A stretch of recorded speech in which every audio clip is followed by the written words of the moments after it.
Hello everyone and welcome back to my opinion. In this video I'll be proving semi-final 1 in Mumbai between India and New Zealand. Starting off with India, they've got through the league phase unbeaten and will be going into this game with a lot of confidence. I think their 11 will be the same as it has been for the last few games, which is a good thing. And it's not only because they've won 9 in a row in the league stage. I think they'll be going to this game with a lot of confidence because before the tournament started I thought there was one Achilles heel for India if they were going to be playing Mumbai, and that is that when they were playing Hardik Pandya on the side when he was available, they prioritized batting depth at number 8 rather than playing another frontline bowler. I thought if they did that and if the opposition won the toss and chose to bat first, it could mean trouble. Whereas since Hardik Pandya's injury against Bangladesh, they've been playing 5 frontline bowlers and the 7 batsmen. And you've seen how it's worked so well for India in the last few games, and they look quite a threatening side compared to how they looked at the start of the tournament, where even then they looked threatening, but with them not sticking to 5 frontline bowlers, you always thought when the time comes that could be exploited, but they're not in danger of that now. On the strengths of this side, the top 5 has been in great form. Shreyas Iyer, who didn't have as consistent returns in the first half of the tournament, when he's walked out in favourable situations, you've seen what he's done in the last few games. And Suryakumar Yadav and Ravindra Jadeja haven't been getting batting at 6 and 7 because of how well the top 5 has been going, which is a great thing going to this game for India. There's not too much to be said on the bowling. Since they started playing 5 frontline bowlers, India have been an even better proposition than they were before. Shami and Bumrah are amongst the top wicket takers in this tournament, and Kuldeep Yadav and Ravindra Jadeja have been very good. And in terms of the strengths, as for the batting, I think, of course, if India bat first, they'll be a force to reckon with at this venue, as will New Zealand as well. But I think even if they have to chase a decent score, a 280, 290 kind of score, then India have got the goods to chase that score down with the way the top 5 has been going. I feel if not more than 1 wicket is lost in the first 10 overs where the ball does move around, then with the bowling attack that New Zealand have got, India will be well on their way, even if they have to chase the score down to affect that. It won't be easy if they have to chase a 290 odd score, but like I said, if there's a bang lineup that you'd think has got the goods to chase the score down based on the personnel and the current form, this would be the side. And on the bowling, whether they bowl first or bowl second, especially if they bowl second, they'll be a force to reckon with. And if India get a 290 score, I think it'll be much less likely that New Zealand chase this score down because of the lack of respite in this Indian attack. And on precarious points, one, it would be self-inflicted, that we've seen that they've been doing so throughout the tournament. It hasn't materialized in the last few games because the situation hasn't arose, but I've said this quite a few times, and that's that especially tomorrow the day after, when if 2 quick wickets fall, KL Rahul should walk out to bat ahead of Shreyas Iyer. Like I've said before quite a few times, this has nothing to do with the way the latter plays the short ball. It's that he's frenetic against a moving ball. KL Rahul is still at the crease against the moving ball and has opened in Test cricket as well. And like I said, it's got a shot where he plays inside the line to the seam bowlers. And that's why I know they won't do this because they haven't done this thus far. But if 2 early wickets fall, KL Rahul has to walk out to bat at 4. If Shreyas Iyer walks out to bat at 4 and India are chasing and they've lost 2 early wickets and he's dismissed, then it's just not the case that Shreyas Iyer has failed as such. It's that when he's been used correctly, you've seen the returns that he's got in the last few games. And it's not his fault as much, so to speak. It's the management's fault for making the same mistake over and over again. And unfortunately, if 2 quick wickets fall, I don't think they will learn from their mistakes. And they'll send Shreyas Iyer to bat at 4 just because he's slotted in at 4. And we'll have to see how that goes. But to avoid that, I'd still say preferably 2 wickets don't fall early. But if they do, KL Rahul batting at 4 is a must. And on the bowling, it is not something which is a criticism as such, but just how these 2 bowlers operate. Mohammad Siraj is a momentum bowler, and we've seen, apart from the Sri Lankan game, he's not been at his raging best that we saw in the Asia Cup final and in the Sri Lanka game this World Cup.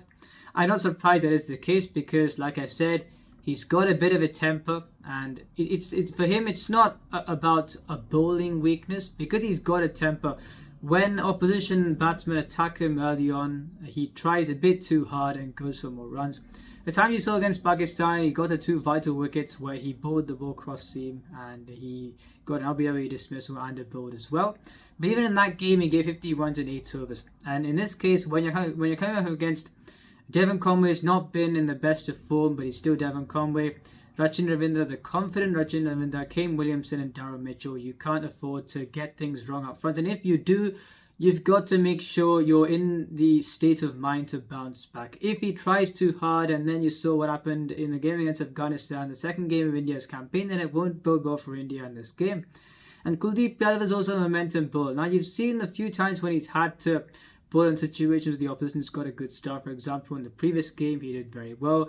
Against Bangladesh, he did very well as well. And against New Zealand, in the last 5 overs that he bowled in the game in Dharamshala, I think he gave 25 runs in 5 overs and picked up 2 wickets. So he's been going well in the few times where he's had to bowl in situations where the opposition has been going quite well. But I would still say it would be a test here, as wrist spinners don't have such a great record in Mumbai. It's more so the economical finger spinner, which would be Ravindra Jadeja. And I'd still say if Kuldeep Yadav goes for runs, would Ravindra Jadeja be that attacking outlet? I don't think he would be. And so there's a 2 points of precariousness if both those two don't get things right on the day. Starting off with Siraj, it could be a cascading effect where on a ground where wrist spinners don't do so well, if Kuldeep Yadav has that one bad game, then it may show throughout the rest of the bowling. So is that as likely to happen with the way this attack has been going, especially with the conditions on offer for the seamers up front? It may not be as likely, but I think it's a point that must be raised for India going to this game. On New Zealand, I expected them to qualify, and they have done. You could say they lost 4 games in the league phase, however. There's only one crushing loss there that was against South Africa, where the wrong decision was made at the toss. Against Australia, a 506 run loss, chasing 389. Against India, they had them 200 for 5, and then Kohli and Jadeja shepherded the side home. And against Pakistan, an unlucky loss via Duckworth close, where had the full 50 overs had been played, New Zealand would still been favourites to win that game. So nothing to worry about there. And secondly, I'd said even before, all 4 semi-finalists would favour playing in Mumbai. That suits the conditions in Mumbai. They've got the resources to win at this venue. And I think if you combine these 2 things, New Zealand won't be an easy opposition in this game.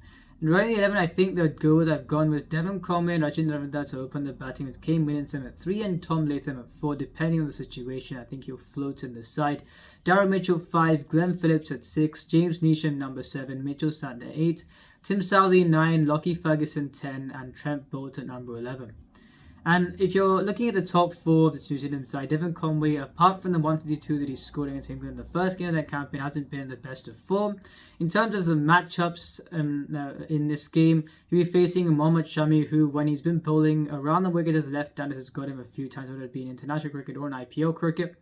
But I feel even though he hasn't been at the best of form and the matchups don't favour him, you still can't deny the class of Devon Conway. The in-form Rachin Ravindra has probably been the most confident batsman in this tournament, and he will be a threat in this game. Kane Williamson, when he has played, he's got very good returns, and I'm sure he'll do well in this game. So he'll be a vital player for them in this game. At number 4, I got Tom Latham at number 4 if 2 early wickets fell. Now, the conundrum regarding Tom Latham in this side is that at number 4, they've batted Daryl Mitchell. He's done very well. But if you're batting Tom Latham at number 5 or below, depending on the situation, more often than not, he's not going to do much for you because he doesn't really have the game to bat at 5 or below. And I think if they're about 60 or 70 for 3, you send out Tom Latham, then he'd be able to graft and get you to a point where you can then look to set a decent total from there.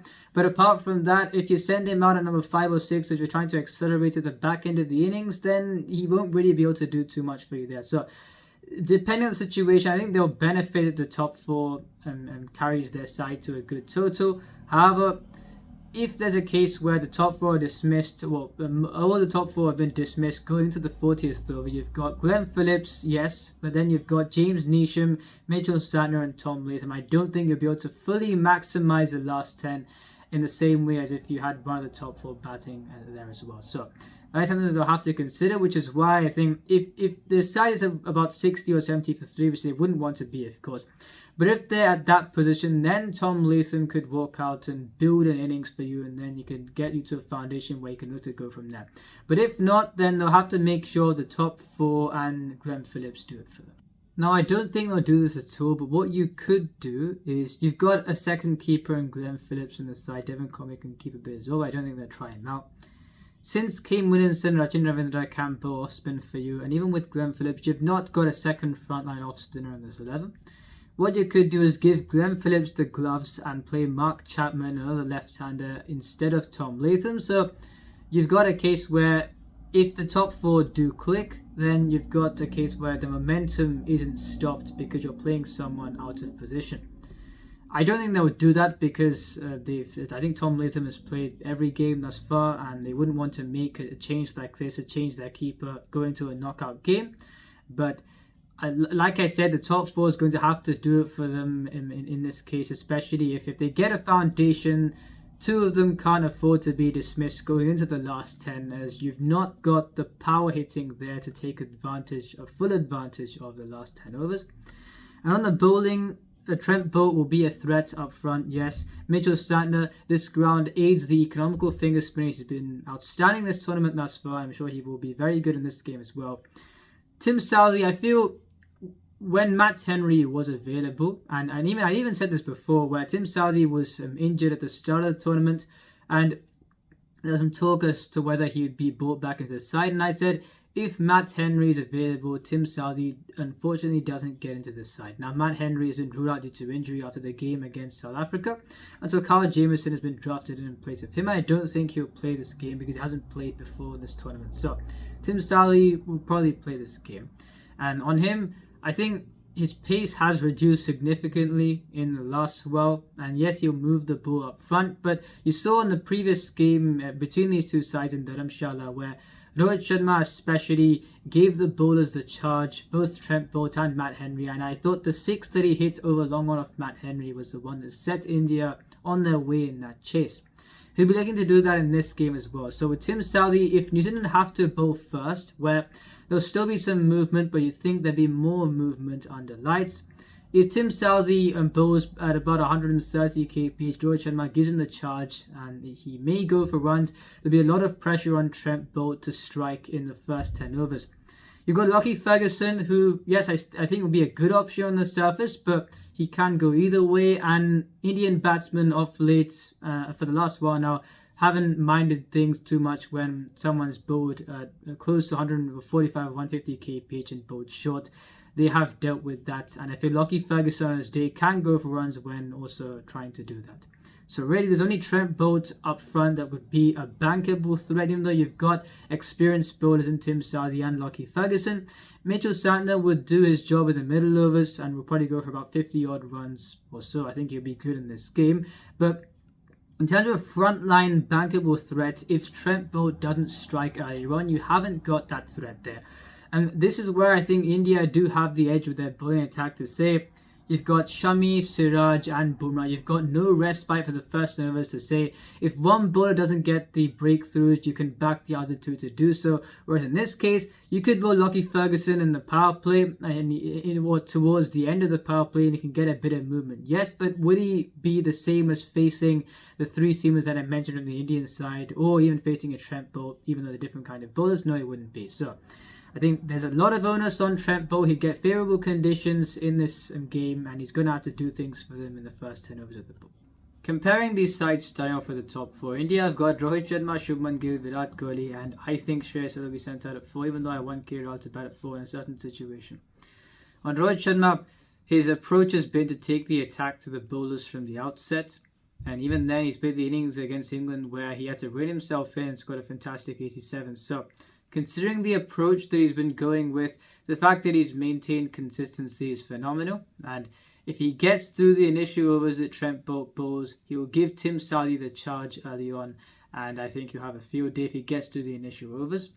Shubman Gill has been in decent form, 3 half-centuries. He's got some vulnerability against swing bowling, and Trent Boult will be looking to exploit that. But again, if he gets through those initial overs, I think he'll have a good day. You saw against Sri Lanka when Rohit Sharma was dismissed early. Shubman Gill got through the overs of Dilshan Madhushankar, and you saw the 92 that he scored. Virat Kohli, most of the time, has been capitalising on the foundation set by the openers. And in the first game of India's campaign, when they were 2 for 3, played an excellent knock. So he's got both gears. And once again, if he gets through the initial overs in Mumbai, getting through the initial overs with the bull moves around is key to having a field day. And if he gets through those overs that Trent Boult will bowl, I'm sure he will do that. And Shreyas said it's a case where I know they will send him out at number 4, even if India lose 2 wickets, and that will be a point of precariousness where if he does fail, if the 2 wickets fall early on and then he walks out at number 4 and is dismissed, it's not a case of him failing, like I've said in a previous segment of this video. It's a case where the management haven't used him properly. So overall, if Shreyas Iyer walks out to bat after the 10th over, India have got a very good top 4 here. The key is for them to get through the initial overs. New Zealand have got Devon Conway, Rachin Ravindra, Kane Williamson, and I think Darren Mitchell will be sent out at 4. Devon Conway, after the 152 that he scored, hasn't been in the best of form, but you can't deny what he brings to the table. He's a solid opener. Rachin Ravindra is the most confident batsman in this tournament, and you saw against India in the first, or the group game rather, when I think they were 18 for 1 or 2 in 7 overs, and him and Darren Mitchell and Dharamshala, where the ball does move around in the power play. You saw, I think they, in the last 3 overs, they got a few runs as well, and then a partnership ensued between them, which got New Zealand back on track. So I think you can back him to have a good day if he gets through the tough test of the 3 Indian teamers in the first 10 overs. Kane Williamson is all class, and he will be the guy for New Zealand in this game. And at number 4, where they send out Tom Latham or Darren Mitchell, it's a case where Darren Mitchell also, when New Zealand were 18 for 2 in that game in Dharamshala, he also counter-attacked and got the 130 that he got. So he does have the game to withstand the pressure. However, facing that Indian attack, it would be difficult, especially even in Mumbai, if they have to chase a score under lights. If Tom Latham walks out to bat, he's also got the game of weathering the storm, but he's been on and off in terms of form. I think he was better off in the earlier stages of the tournament, not so much in the latter stages. So, as far as the top 4 goes, on a good day, you can consider those top 4s equal, especially if Darren Mitchell does bat at 4. But I think based on what New Zealand have to face compared to what India have to face, India's top 4, like I said in the Pakistan game, they like to take liberties. You've got Virat Kohli, you can maybe you could weather the storm, but the other 3, especially in their current guys, look to take on the bowling. New Zealand have got Devon Conway and Kane Williamson, and you've got Rachin Ravindra and Darren Mitchell, who are more stroke players. But I think comparing what both sides have to face, India have got the edge. In 5, 6, and 7, you've got most likely KL Rahul, Suryakumar Yadav, and Ravindra Jadeja for India, compared with Tom Latham, Glenn Phillips, and James Neesham. Now, for the Indian 5, 6, 7, KL Rahul is the most secure player in this competition. And Ravindra Jadeja, there was a question on his form going into the tournament, but I knew he'd play some vital innings when required, and he has done that. And if Suryakumar Yadav gets an opportunity to unleash when a platform is set at number 6, we have a field day. Compare that to the New Zealand 5, 6, 7, where Tom Latham, like I said before, unless the side is 60 or 70 for 3, he wouldn't have much of a role here where he's not going to accelerate the things as far as the scoring rate goes. And you've got James Neesham and Mitchell Santner at 7 and 8 in terms of increased batting depth. But if you combine Tom Latham and Glenn Phillips, would they give you as much assurance as KL Rahul does? No, they wouldn't. If you combine James Neesham and Mitchell Santner, would they give you as much assurance as Ravindra Jadeja does? No, they wouldn't. And in terms of power hitting, do any of those 4 give you as much assurance as Suryakumar Yadav does? No, they don't. So, I feel the problem for New Zealand in this case would be if they're 60 for 3, yes, you've got Tom Latham, but you've not got the solidity after him. Whereas for India, after 60 for 3, you've got KL Rahul, who is the most solid batsman in this competition. And then you've got Jadeja and Suryakumar, where you can expect something. So I feel India have got an edge in that regard. And with what the top 5 will have to face, you can back India's 5, 6, 7 to walk out in favourable situations when compared to the New Zealand 5, 6, 7. But New Zealand's top 4 is still strong as well. And on the bowling, I think there's quite a bit of daylight between these sides where there's no respite from an Indian perspective. Yes, I'd said Mohammad Siraj and Kuldeep Yadav are momentum bowlers. But from a New Zealand point of view, you've got Trent Boult up front. Tim Southey's pace has reduced quite a bit. And if Rohit Sharma gives him the charge, especially if India have to bat first during the day, then if Tim Southee bowls and Rohit Sharma gives him the charge, then he may struggle. Tim Southee may struggle. And you got Lockie Ferguson, who may go either way, but he will still be vital to New Zealand's chances. And then you got Mitchell Santner. So apart from 3 frontline options, you don't know how Tim Southee will go. You don't know how James Neesham will go. Glenn Phillips, yes, the economical finger spinners got something on offer at this venue. However, against Indian batsmen, how would Glenn Phillips, Rachin Ravindra, Kane Williamson, if he both go, you don't know. You don't think Darryl Mitchell and James Neesham will get too much pressure from the surface. So India have got more frontline bowlers, 5 frontline bowlers, and that's why I think as far as the bowling goes, India have got the edge. So overall, if you consider 5, 6, 7 and the bowling, India have got the edge, and that's why I think they will get the job done in the Wankhede Stadium on Wednesday. But let's see how this game goes. If you enjoyed the video, please like, subscribe, share with your friends. Remember, this is my opinion. What's yours?